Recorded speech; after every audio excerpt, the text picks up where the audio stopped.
Good morning, students. We have again back with English Kumar Bharati for U10 standard students.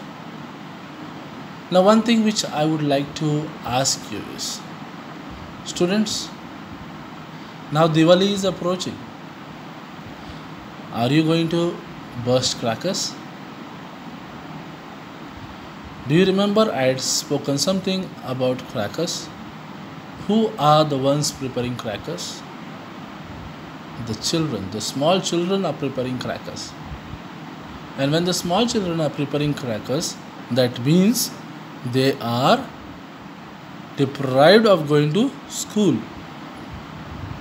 So, would you like to burst the crackers where the children of your age are doing the work in order that you may enjoy?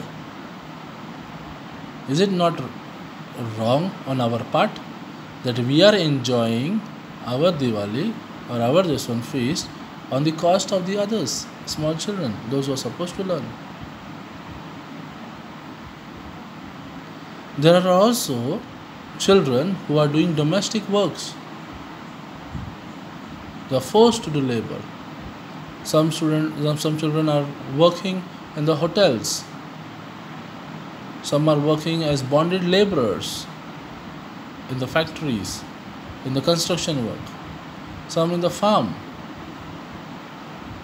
Are they not deprived of their education? Since they are poor, does it mean that they should be deprived of their education? No. But then, let us try to, in a way, protect them or in a way save them. How? That is, let us, during this Diwali vacation, let us not burst crackers. Instead of bursting crackers, let us bring joy on the face of others by celebrating our feast with others. Let us see in this lesson, that is, Let's March 2.5 is Let's March. What the author has to say. Kailash Satyarthi, 1954, is an Indian children's rights and education advocate and an activist against child labor. He founded the Bachpan Bachao Andolan in 1980 and has acted to protect the rights of more than 83,000 children across 144 countries.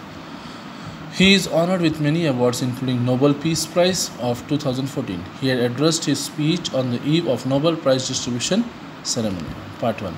My dear children of the world, your majesties, your royal highnesses, excellencies, distinguished members of the Norwegian Nobel Committee, dear brother Tom Harkin, brothers and sisters, and my dear daughter Malala, from this podium of peace and humanity, I am deeply honored to recite a mantra from the ancient text of wisdom, Vedas. The mantra carries a prayer, an aspiration, and a resolve that has the potential to liberate humanity from all man-made crises. Let's work together in the pursuit of global progress. Not a single person should be left out or left behind in any corner of the world, from east to west, from south to north. Let's speak together, let our minds come together, learning from the experiences of our ancestors. Let us together create knowledge for all that benefits all. I bow to my late parents, to my motherland, India, and to the Mother Earth.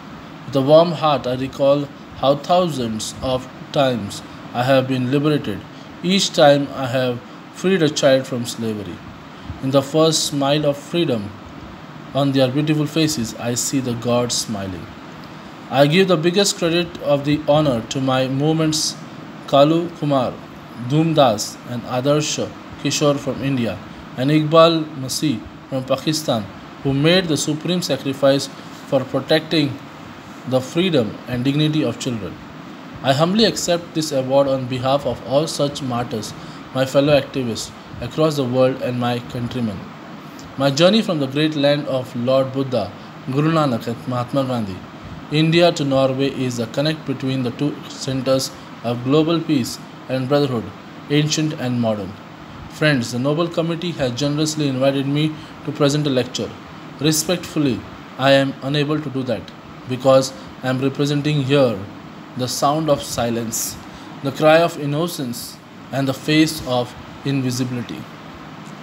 Strong words, my dear students.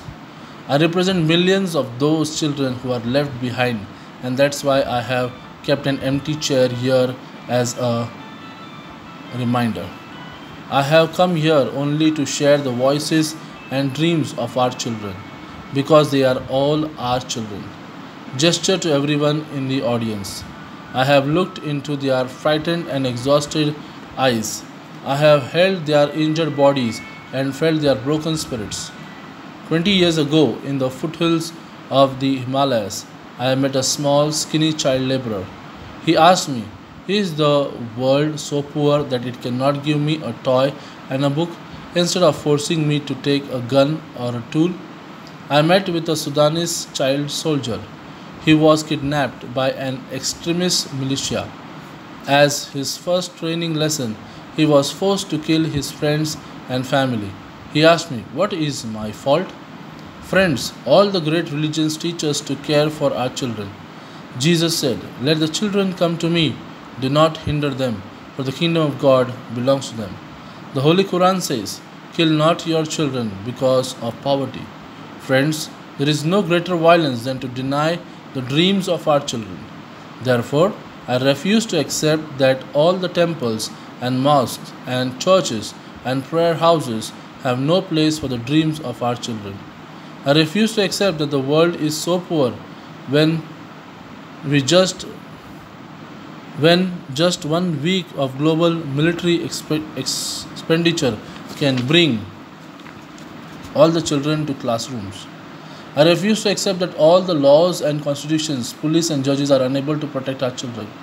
I refuse to accept that the shackles of slavery can ever be stronger than the quest for freedom. I refuse to accept here.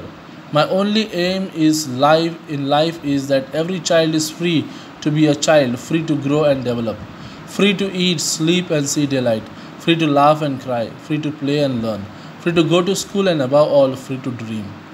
I have the privilege of working with many courageous people who have the same aim. We have never given up against any threat or attack, and we never will. We have made progress in the last couple of decades. We have reduced the number of out of school children by half. We have reduced the number of child laborers by a third. We have reduced child mortality and malnutrition, and we have prevented millions of child deaths. But let us make no mistake, great challenges still remain. Friends, the biggest challenge or biggest crisis knocking on the doors of humankind is fear and intolerance. See how it is spoken here, only how the child should be free, what he should be given, how he should be set free. What the dream of this great man is that the child should be free. We have utterly failed our children in imparting on education, an education that gives the meaning and objective of life, an education that gives a sense of global citizenship among the youth. I am afraid that the day is not very far away when the cumulative results of this failure will culminate in an unprecedented violence, and that will be suicidal for humankind. Rights, security, hope can only be restored through education.